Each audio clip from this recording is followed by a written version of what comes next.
my name is the Dr. 011 and welcome back to another video where today it is the 57th anniversary of Doctor Who, or Doctor Who Day if you'd like to call it that.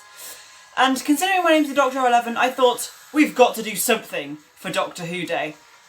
And I thought, why don't we rank the 5 Doctors in New Who? So this is basically Doctor Who since the revival of it in 2005. So the 9th Doctor, the 10th Doctor, the 11th Doctor, the 12th Doctor, and the 13th Doctor. At the end I might throw in a couple of the spin-off Doctors like the War Doctor and the Ruth Doctor from series 12. The reason I'm not going to rank every Doctor is basically because I haven't seen them all. It's like I've seen almost every episode from like since 2005, except for a couple of exceptions with the 13th Doctor. So I thought I've got a more valid opinion, because I can't say, ooh, I don't like the 7th Doctor when I've only ever seen one episode. So that's why we're doing that. And without any further ado, I think we've got to get down to number 5. Coming in 5th place is going to be Jodie Whittaker, the 13th Doctor. And a lot of you might have seen this coming. If you've seen my Series 12 review, you'll know that I don't think extremely highly of her. It's not just her, it's the writing behind it as well. I find it's a bit childish, it doesn't have the right feel for Doctor Who. Series 11 was awful, I found it boring. I didn't think she suited being the Doctor at all, to be honest. Series 12 was better. You know, I felt I could actually see that she was unique and actually different to other people. In Series 11 she felt she was trying to imitate other Doctors. Series 12, she felt like, you know, she is her own Doctor. The writing is poor. Chris Chibnall hasn't done the best job, to be honest. He did some lovely episodes with some of the other Doctors when he was a one-off show writer, but when he does every episode, or the majority of the episodes, I haven't enjoyed many of them, to be honest. There's been a lot of poor mistakes, and Jodie Whittaker just hasn't sold it as the Doctor for me. Obviously, her time isn't over. Series 13 is in production right now, and the Christmas special with the Daleks will be out at Christmas.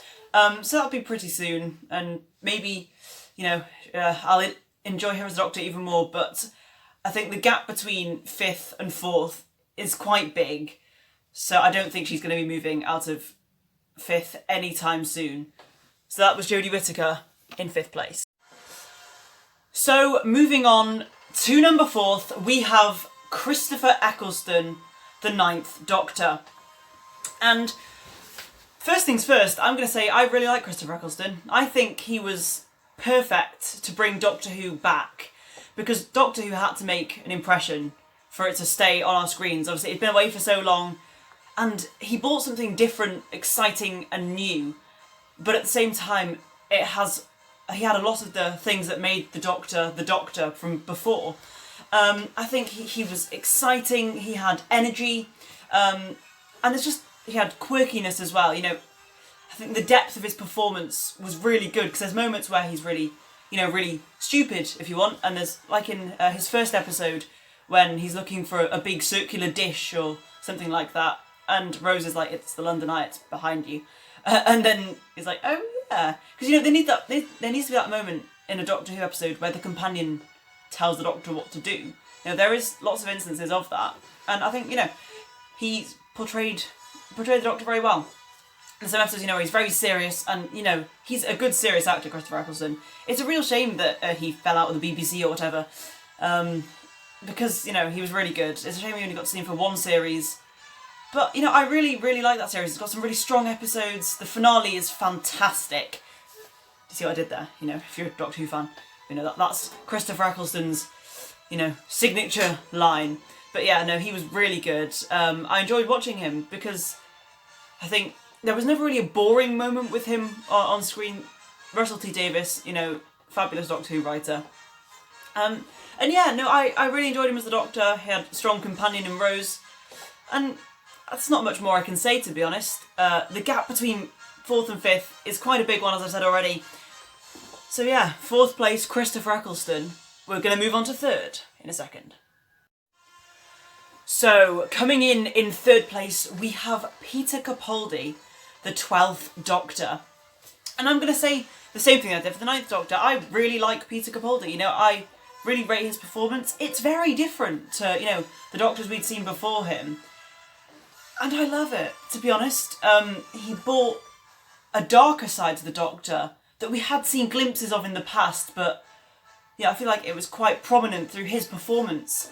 But I felt like it was new, it was different, and it was really good. I think he had this whole storyline going on, am I a good man? You know, he's been around for so long, he starts to question who he is. And I think you could see that, like when I first watched Jodie Whittaker, I'm like, oh, she doesn't know who she is, does she? She hasn't worked it out, she doesn't know herself who she's trying to perform. Difference is with Peter Capaldi, that was in the script, that's the whole point, and I think, you know, it worked really well.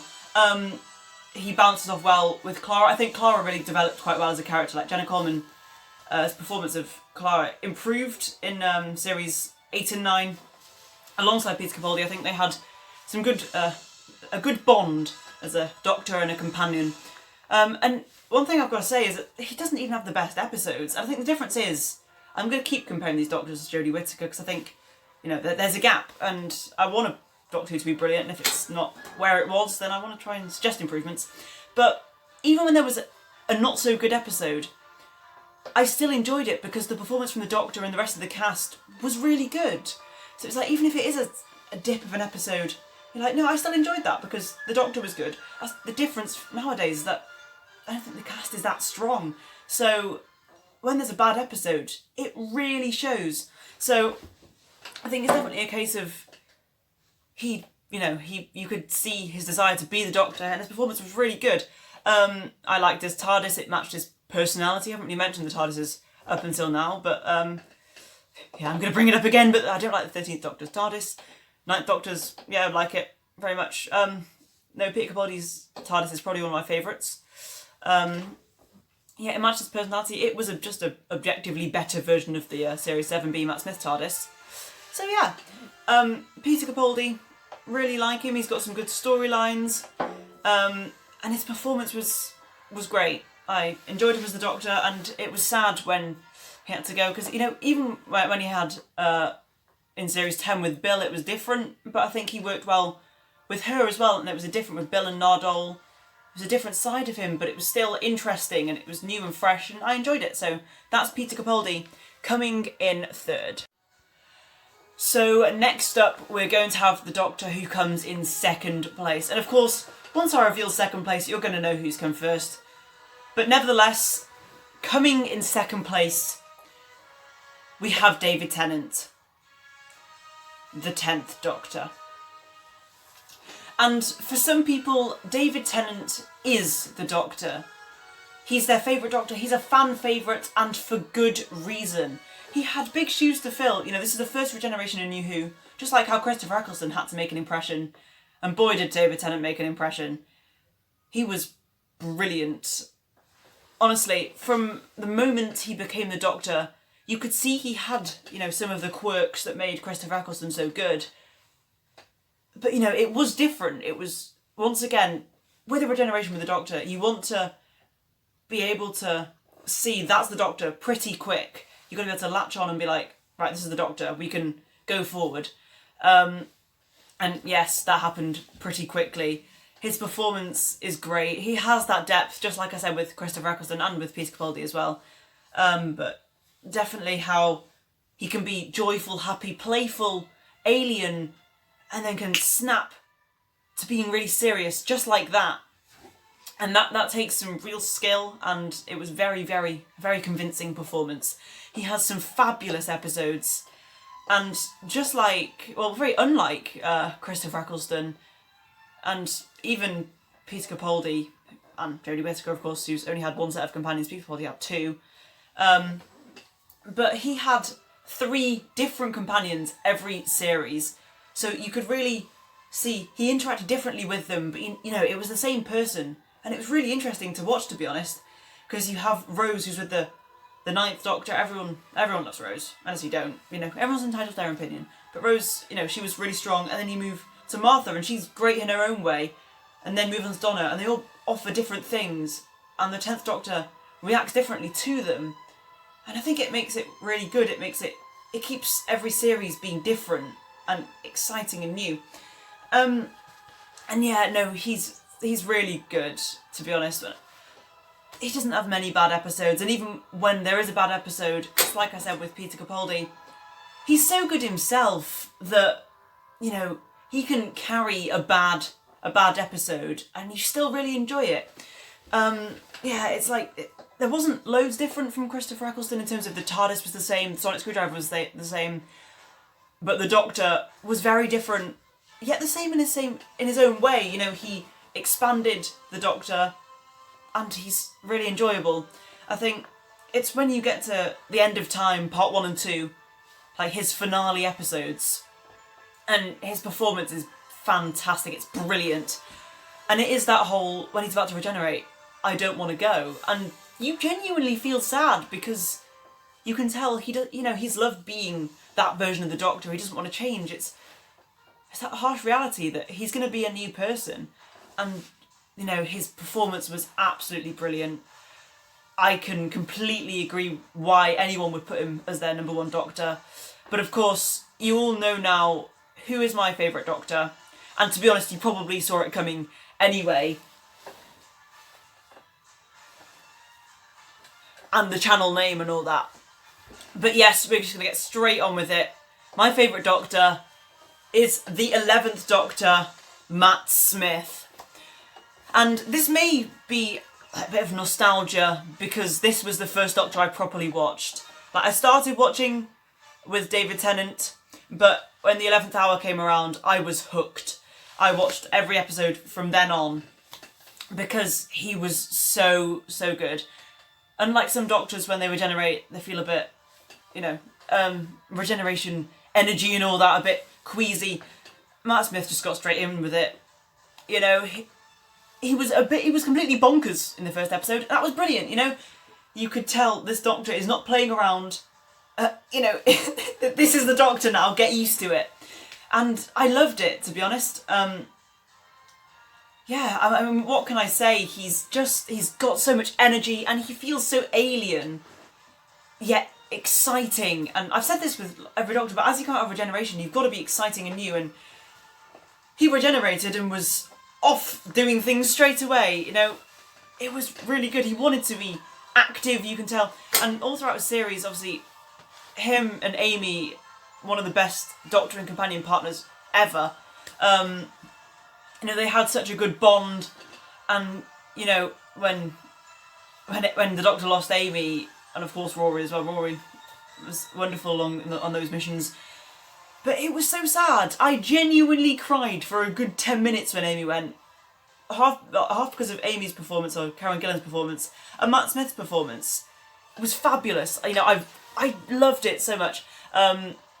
And then I really enjoy Matt Smith with Clara as well. Obviously, like I said, Clara felt a bit more in depth of a character in series 8 and 9, but you know, we get to see the start of who she is, and there's some fabulous episodes in there. Like, I love the Rings of Akaten and the Bells of St. John. To be fair, Matt Smith has some of my favourite episodes in Doctor Who. Like the series 5 finale is fantastic.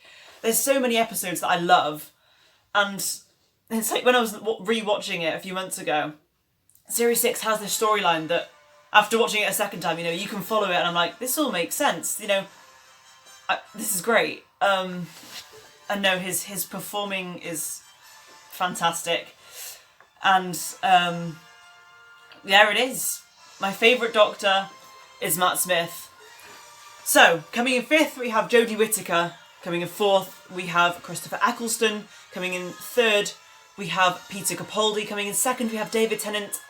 And my favourite Doctor is Matt Smith. I think they've all got their own unique character that makes them special, and obviously I can agree why anyone would put any of these Doctors in first, bar maybe Jodie Whittaker, to be honest. I don't know why she'd be your favourite Doctor. What she has is no more than what the other ones have. But you know, have your opinion if that's your opinion. Because of course, please put your rankings of those Doctors in the comments below. I'd love to see it. And just before we end, I'd probably put some, like, the War Doctor probably in... You'd probably slot them in between Jodie Whittaker and Christopher Eccleston, because I feel like he was a fleshed out character enough and his performance was really good. Obviously, John Hurt's passed away now, but he did a great job, and he really offered something to Doctor Who that will never be forgotten. And then finally, the Ruth Doctor from Series 12. I don't really like her, to be honest. I'm going to put her down below Jodie Whittaker because she has less storyline than Jodie Whittaker. She's part of a decision with the Doctor Who that, you know, there isn't just a few versions of them, that actually went back way before that, and it's just a bit, I don't know, I don't really like it. I mean, her performance was alright, you know, yeah, cool, she's the Doctor, she was a bit different, but it wasn't very special, to be honest. But yeah, there it is.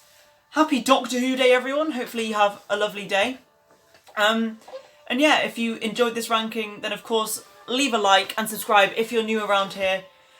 Because, you know, I will have the odd Doctor Who episode every so often, because I do love my Doctor Who, of course. And yes, thank you so much for watching this video, and I will see you in the next one. Goodbye, everyone.